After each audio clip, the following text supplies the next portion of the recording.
this is Deacon D. Harpart from Create Outdoors. I know I've been away for a long time. I've been doing homeschool. I'm sure many of you are doing homeschool this year. I hope you're getting straight A's in your classes. I hope that you have just been able to spend time with the Lord, because I know it is very hard to spend time with the Lord a lot, because in these hard times, the devil is causing a lot of mischief. So we gotta stay on our feet, and we have to worship God. So today we will be reading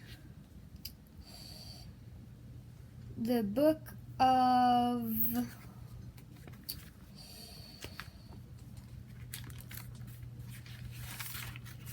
I was going to say Kings, second Kings. Can't seem to find, right here.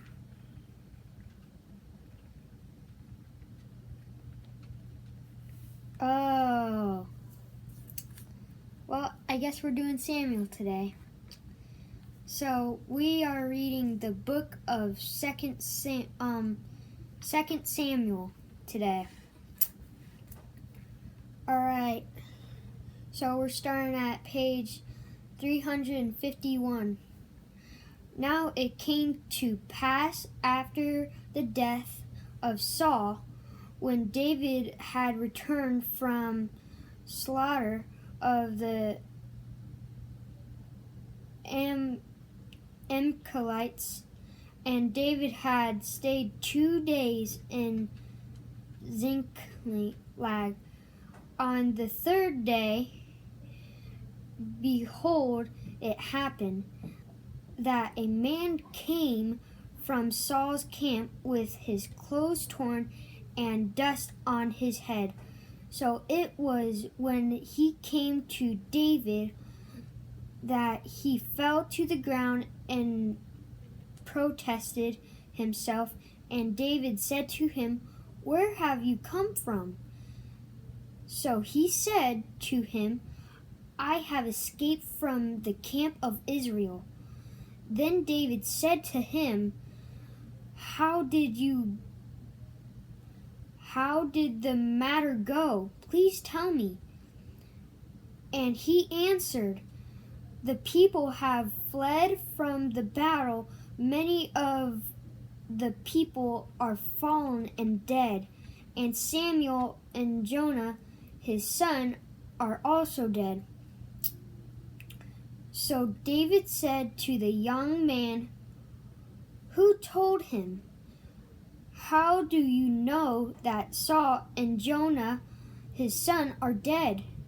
Then the young man who told him said, "As I happened by chance to be on Mount Gilboa, there was Saul leaning on his spear, and indeed the chariots and horsemen followed hard after him. Now when he looked beyond him, he saw me and called to me. And I answered, 'Here I am.' And he said to me, 'Who are you?' So I answered him, 'I am an Amalekite.' He said to me again, 'Please stand over me and kill me, for anguish has come upon me, but my life still remains in me.' So I stood over him and killed him, because I was sure that he could not live after he had fallen. And I took the crown that was on his head and the bracelet that was on his arm, and have brought them here to my Lord. Alright, so I'm going to explain this verse to you guys in a minute, but sorry if you guys didn't really get some words and you guys were like, Dean, you're getting these words wrong. I am sorry, guys. Those are some pretty hard words, so if I didn't get them, but I haven't been here in a long time, so I'm a little bit rusty. But so here is what we are going to talk about. I don't know how to put this really because I'm reading it out of the book. But to help me read it to you guys. So it says, why was this written? To tell Israelites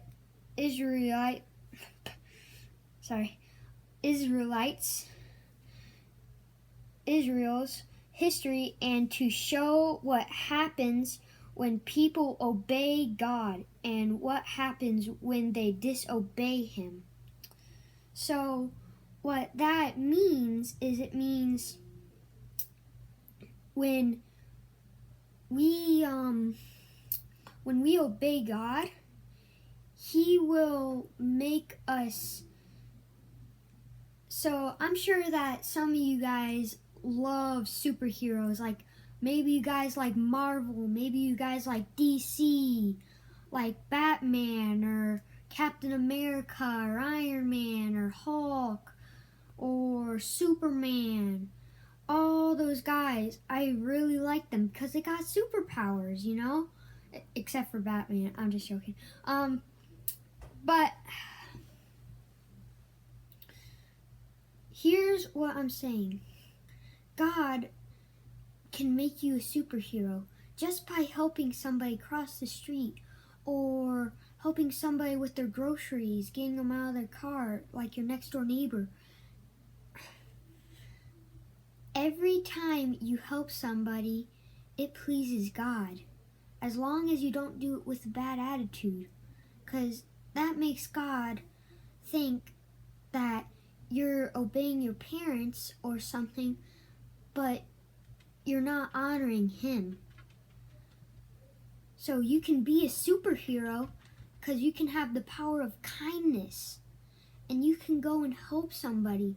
Or if you have a bad friend, you can go up to them and you can say, hey, are you okay? Do you need help with this? Because that would be the right thing to do. That would be pleasing God because you are helping people. Because a lot of people today need help, like poor people. They don't have homes, and, most of them are lonely. So if you helped them out and gave them money, that would probably make God happy. But if you did something bad and you hurt somebody, or you punched somebody, or you even disobeyed your parents, or you obeyed them, but you just didn't clean up your room correctly, or you did it with not clean up your room correctly, but did it with a bad attitude, but you still cleaned it. See, that's the devil. See, the devil, he wants you to turn away from God. Because the devil hates God. Most of you probably noticed, but his name was Lucifer. And he used to be an angel. And now, let me get you guys started on this. So, back a long time ago, probably when God was first creating earth, and not all of us were here, just like Adam and Eve were not even there yet. God was in heaven, and Lucifer was his main guy, and then he was like, oh, these angels are worshiping him. Maybe since I'm second in command, maybe I can get them to worship me. And so then he started the plot And once the time was right, he striked. And the angels that worshipped him, God kicked them all out of there, out of heaven, and said, "You can make your own land here, down here." And he kicked them out and shut them down in the ground, where then slowly and slowly he transformed into the the evil devil we know today, Satan. And he was the one who